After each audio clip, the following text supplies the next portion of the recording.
Tubers, here we are on looking at German Monument. We're on the top of Trial Bay. If you look down the hill there, you'll see the old Southwest Rocks Jail.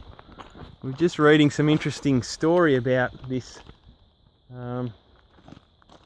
This was actually blown up at one point and then rebuilt in the 60s. It was blown up because they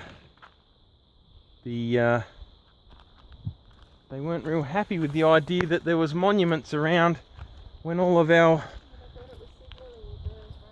They thought this was a signalling device. Alright, I'll just pause on this for you guys so that you can read it. Monument.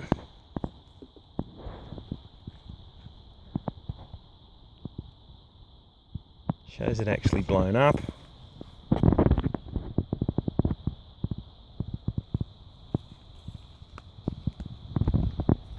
Very interesting story.